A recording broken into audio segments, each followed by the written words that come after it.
Tantor Audio, a division of Recorded Books, presents Nothing Else But Miracles by Kate Albus, narrated by Carrie Coello. The Green Goddess. If you were looking for Dory Byrne, not that there's any reason you would be, you'd most likely find her at the castle, which makes it sound as if this is a story about a princess. It isn't. Castle Clinton, as it was known to most people, wasn't actually a castle at all. It was, or had been, at various points in its history, 1. a fort, 2. a restaurant and opera house, 3. an immigration processing center, 4. an aquarium, 5. a ruin, which is what it was now, an empty place, half demolished. Derelict, dangerous even, but a place whose remaining ramparts, if you were a slightly underfed girl of 12 who wasn't afraid to climb over a little rubble, provided an excellent view of the Statue of Liberty. So now you know. The castle, as it turns out, sits not on a verdant hill in the European countryside, but in a place called Battery Park, at the southern tip of the island of Manhattan, New York City. And Dory Byrne sat, on the castle wall. It was April. It was starting to drizzle, and Dory's coat left a lot to be desired. A sensible child would have been indoors sipping a cup of Ovaltine, asking for help with her homework, maybe. But Dory Byrne prided herself on not being especially sensible.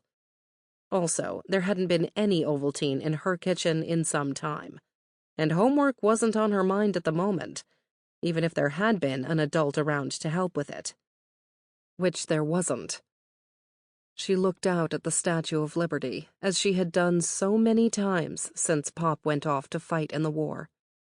With the help of his binoculars, Dory could see her, plain as day.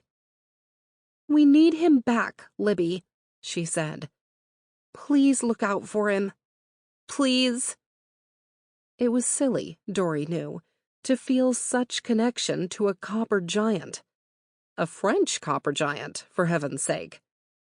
But the way she figured, the Green Goddess had been the last one to see Pop's Navy ship go, and she'd be the first to see it return, with him on it, safe and sound. Dory pulled her threadbare coat a little tighter and waved goodbye to Libby. She got to her feet and scrambled down the pile of debris adjoining the ramparts. Home was 18 or 20 blocks north, depending on how you went, and the wind off the East River flung wet needles at her bare back, hurrying her footsteps. At the corner of Fulton and Pearl, she saw Mrs. Schmidt mopping the day's accumulated grime from her bakery's stoop. Mrs. Schmidt waved her over, like always. Dory crossed diagonally and stepped around the bucket to follow her inside.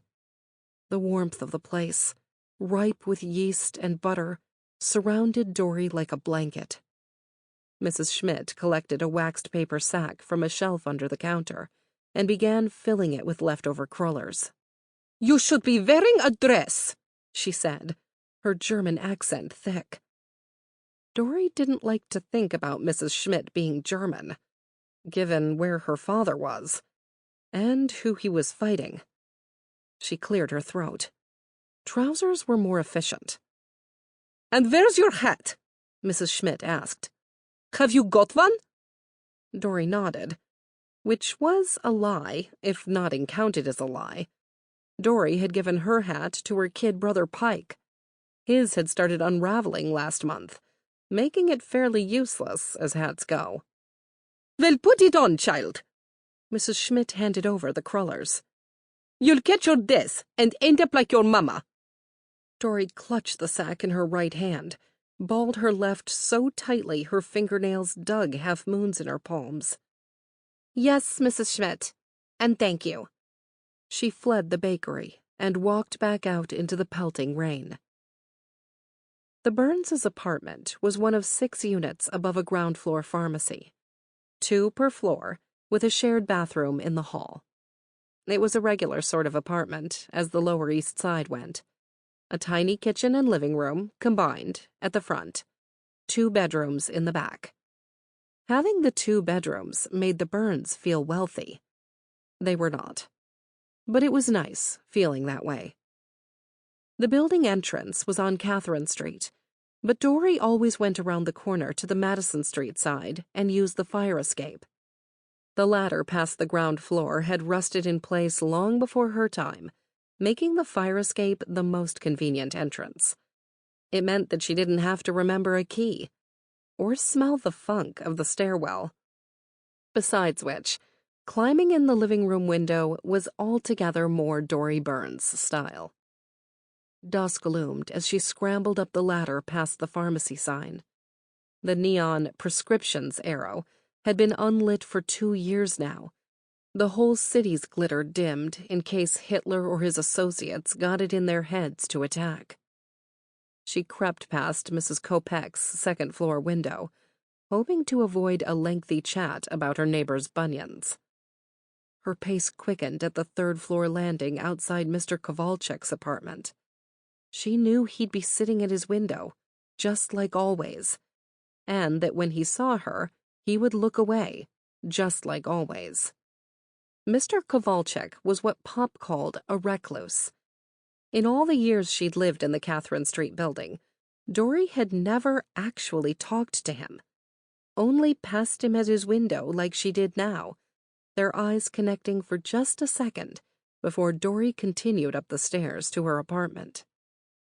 She juddered the peeling window up its weathered track and stepped inside, landing nimbly by the living room sofa and depositing the bag of crullers on its arm. "You forgot me!" Pike cried. "What?" Dory looked first at Pike, seated at the wobbly kitchen table, then at her older brother Fish, who stood next to him, glowering. "You forgot him!" Fish shouted. "I did not!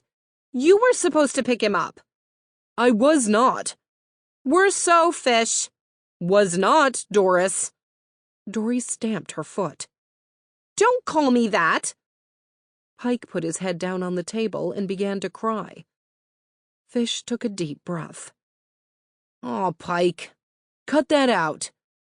But even as he said the words, he was lifting Pike in his arms, letting his brother weep snotty tears into his neck.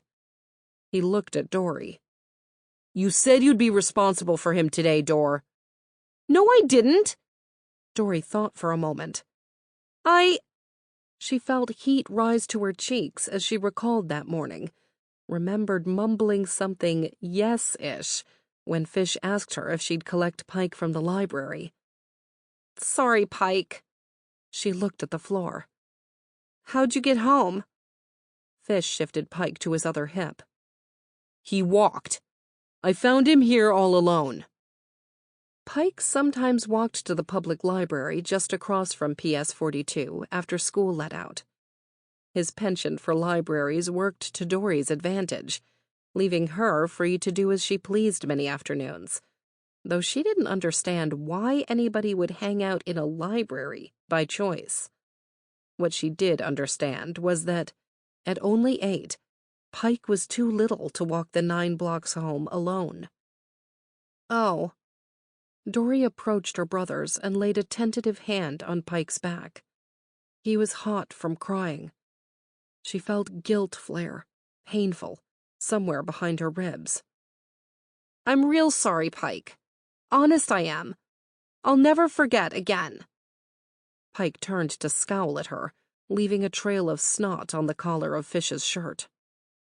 "It's the second time this month you've forgotten," Fish said. "No, it isn't." Fish only looked at her, disappointment oozing out of him, making him look older than his 17 years. "You've got to be more responsible, Dor." The guilt in Dory's ribcage did a triple flip and landed as anger. "This is all your fault anyhow, Fish. If Pop was still here, I wouldn't have to be responsible.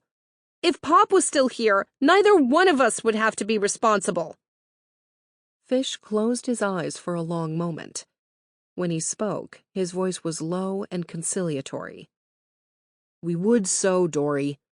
We both walked Pike home plenty of times before Pop left. Which was true, but that didn't mean Dory was going to let Fish off the hook. If you hadn't told Pop it was okay to go, then everything would still be the way it's supposed to be. Which was also true. Sort of. If we're being honest here. Pop had been called up 5 months ago, in November 1943. It was the second time he'd been told to go fight Hitler, the first being right after Pearl Harbor. He'd asked Uncle Sam for an exception back then, and when he opened the notice that November evening, his first instinct was to ask again. After all, Fish was newly 17, Dory was 12, Pike was not quite 8, and Mama was dead. You've probably worked that last part out by now, with what the bakery lady said about Dory catching her death and ending up like her mama. It was tuberculosis that took her, when Dory was 6. And Mrs. Schmidt didn't quite have her facts straight. Nobody ever got tuberculosis from not wearing a hat. Anyhow, Pop had been sitting there in the kitchen, the notice in front of him, his face grave, when Fish looked up from the game of Sorry he was playing with Dory and Pike. What's the matter, Pop? Pop held up the paper, gave a small shake of his head. Called up again. Oblivious to everything but the game, Dory drew a sorry card and grinned wide. She moved a blue pawn out of her start, sending one of Fish's yellows back to his. Sorry, Fish. She wasn't. Not at all. But Fish hadn't even heard her. He rose from the floor and went to look over Pop's shoulder at the notice. Crossed his arms over his chest. Navy, he read. Just like last time. One side of Pop's mouth twitched in a sort of wry, fleeting smile. Like I always say, Byrnes are meant to be on the water. For nearly 20 years, all the jobs Pop had done, and he'd done quite a few trying to keep his family afloat, to use an appropriate phrase, were water jobs. Longshoreman, second mate on a trawler, dock repairman. When he and Cordelia had married, back in 27, they'd laughed about their nautical names. Cordelia means daughter of the sea. Hurley, Pop's name, means ocean tide. Cordelia had declared that their children would be similarly named for the sea. Hence, 1. Fisher, probably self-explanatory. 2. Doris, which means gift of the ocean, though Dory didn't think Doris was much of a gift name-wise. 3. Pike, a type of fish. To be fair, pike are freshwater fish, so the youngest Byrne wasn't technically named for the sea, but we can all agree that being called Pike is preferable to being called yellowfin or croaker. In any case, Fish put a hand on his father's shoulder. What are you gonna do, Pop? Pop started to say he was going to request another exception, but he didn't. What he did was swallow a lump in his throat at the thought of all the friends and friends of friends who were already over there. Every able-bodied man from the neighborhood, except Ivan Sidorov from the shoe store over on Delancey, and everybody called him a coward, right to his face. Even Mr. Tsidock from apartment 4 downstairs was off fighting, his wife home with their 6-month-old twins. More than half the men from the docks were gone. Crab Conklin and Sid Blau were both in the Mediterranean somewhere. Declan Murray went to Japan and got some sort of medal for bravery, and the day after the medal ceremony, Declan's mother went and joined the Coast Guard. The very next day. His mother, for Pete's sake. All of them doing right by their country. All of them, how had President Roosevelt put it? keeping the floods of aggression and barbarism and wholesale murder from engulfing us all. You might think it would be a relief, not having to face barbarism, but it left Pop with an empty feeling. It was quite a load to bear, the not going, which is why he didn't say anything about an exception. What he said instead was, "I'm thinking on it." Dory looked up from the game, her face puckered. Pop saw it, the puckering. "Every man's got to think on it, honey." She swallowed hard. "Not every man who's a Pop." "Dory," Fish sighed, "do you have any idea how many Pops have already left?" Dory had a very precise idea, in fact. If she pictured her classroom at PS 42 as a grid, the kids whose Pops had gone off fighting included 3 from row 1, Maeve Morrison, Vincent Morello, and Irving Abrams. Irving's Pop was killed at Midway. 2 from row 2, John Kelly and Joseph Ricci. 1 from row 3, Susan Schneider. Her Pop died at Guadalcanal. And 4 from row 4, Evie Sullivan, Ernest Klein, Corinne Tompkins, and Ronald DeMarco, the new boy who picked his nose when he thought nobody was looking. Dory sat in row 1. If her Pop left, row 1 would be tied with row 4. She scowled at Fish, looked back at the game. Pike already had 2 pawns home, and she had none, which didn't feel so important all of a sudden. Fish sat down across from Pop. "When I get to enlist, I'm hoping for the Navy." Pop shook his head. Even his own son ready to answer the call. His blood had been running cold for months at the idea of Fish over there, with the floods of aggression. "Lord, I hope it doesn't come to that." He murmured it like a sort of prayer. Fish shrugged. "Only 10 months, Pop, and I'll be old enough." He even knew a couple of boys from Seward Park High who'd lied about their ages and enlisted already. Fish wasn't quite prepared to go that far, but this time next year... "I know, son, I know." Pop's voice was hoarse. "You're grown." Dory wrinkled her nose. "He's not that grown." "He's 17 1/6", Pike said. "And I'm 7 11/12". Pike had a very good grasp of fractions for someone so young, but his missing front teeth made it difficult to say words like 12ths. "Heck, Dory," Fish said. "Pop was only a year older than I am when he married Mama and had me." Hop gave a dark chuckle. "It was a different time." "I don't know, Pop. It's hard to think of a time that's more different than this one." Pop sighed. "Fair enough." The war had turned everything on its head. "But son..."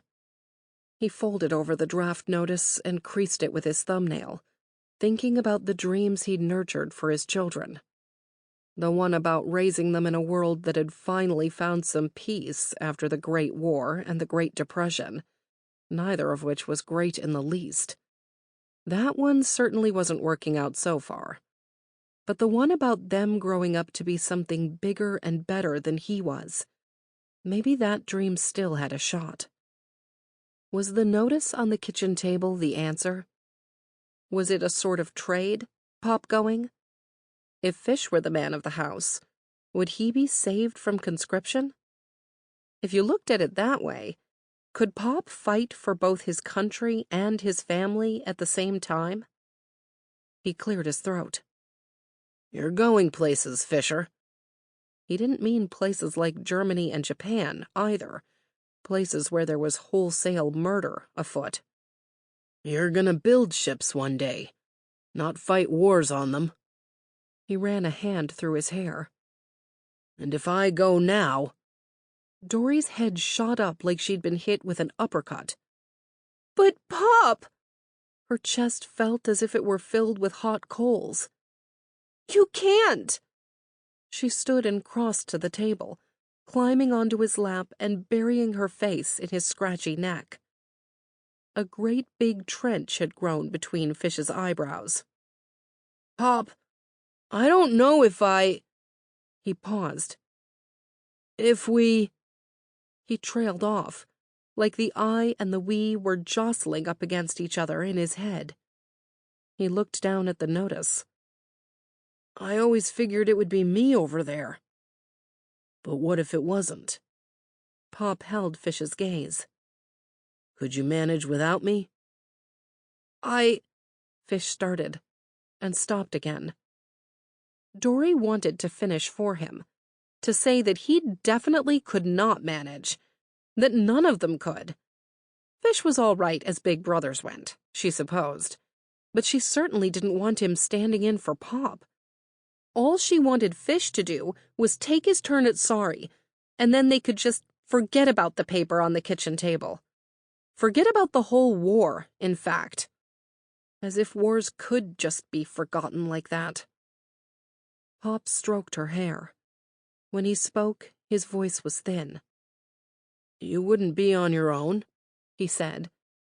"The neighborhood." Pike rose and came to the table, crawling onto Fish's lap and finishing Pop's sentence for him.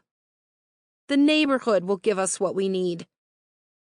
The words were familiar because they'd all heard them 1,000 times. Pop had lived on the Lower East Side his whole life.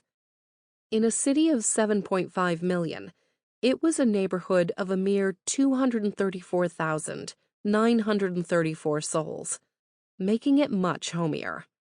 And the Byrnes had been raised to believe in its essential goodness. "That's right, Pike." Pop's smile was shaded with sorrow. Many smiles were in those days. Dory wasn't smiling at all. "It's not the same," she said. "Of course it isn't," Pop nodded. "I'm not saying it is. But Mrs. Schmidt would help out." Dory scowled. "She's always telling me I ought to wear dresses." Pop kissed the top of her head. "And Mrs. Kopek." "She makes weird food," Dory said. "And you know Mr. Bergen will always be there for you," Pop added. Dory couldn't come up with any complaints about the landlord. He was famously kind. But she wasn't prepared to be gracious about anything just now. "Mr. Bergen could drop dead of a heart attack any minute. And then where would we be?" "Dory." "I'm not wishing it." She buried her face in his neck again. "I'm just saying it's a possibility." She tightened her grip on the barrel of Pop's chest. He stroked her hair with one hand, picked up the draft notice with the other. He looked at each of his children, his eyes landing last on Fish. "So could you?" he asked again. "Manage, I mean?" Feeling her father's heartbeat in the tender space between his jaw and collarbone, Dory waited for Fish to say no. To say that they should tear that draft notice into 1,000 pieces and flush it down the toilet in the hallway bathroom outside the apartment, and then pinch one another to wake themselves up from this bad dream they all seemed to be having. But what Fish said was, "Yeah, Pop. I mean, yeah." With her eyes squeezed shut against Pop's shoulder, Dory couldn't see how all the blood had drained from her brother's cheeks, how he bit his lower lip to stop it from trembling. All Dory knew was that Fish had just okayed the worst idea in the history of worst ideas. It was Pop's idea in the first place, of course, but Pop was talking about heading off to the bloodshed, and you're not allowed to be angry at a person who's considering such a thing. None of them spoke for a long time. They all just sat there, thinking. All thinking about the same thing, though each of them did it in their own way. Pop thought about the fact that patriot and patriarch sound sort of the same. Fish thought about duty, and how his understanding of it had just been turned on its head. Pike thought about whether Pop would be there to sing to him when he turned 8. And Dory thought about how Susan Schneider in row 3 still looked pale and drawn, even a year after getting the news about her father. Nothing was decided then and there, exactly, but on November 15, the date on Pop's draft notice, he went to the appointed place at the appointed time. He went to fight Hitler, and a great big chunk of Dory Byrne's heart went with him. Which is why, now, 5 months later, Dory felt entirely justified in shouting at Fish about how this was all his fault, and she'd been right about everything. She'd even been right about the landlord, though it was a fall from a ladder while taking down Christmas decorations, not a heart attack, that killed Mr. Birkin. Standing there, anger burning a hole in her ribcage, Dory looked at her brothers. Fish pulled a graying handkerchief out of his pocket and held it to Pike's nose. "Blow," he said. Pike blew, gave an all-done crying sort of shudder, and Dory felt the fire go out of her.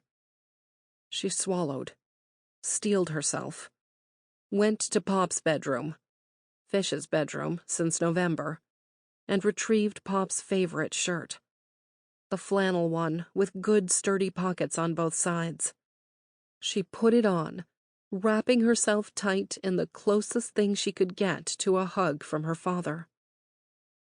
She returned to the living room and lowered herself onto the worn sofa, blousy with flowers and shot through with holes. Fish carried Pike to the sofa and joined her, throwing an arm around each of them. He sighed. "We're not doing so bad, are we?" "What's for supper?" Pike asked. "Corned beef."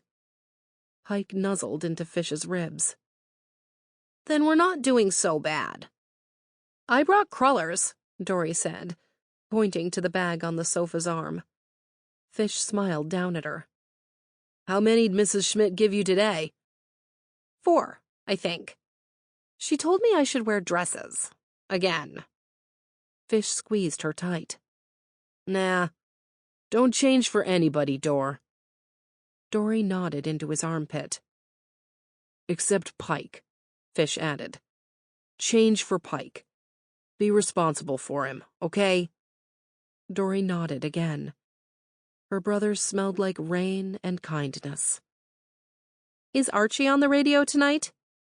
"No," Pike said. "But there's the Green Hornet." Dory sighed. "Then we're not doing so bad."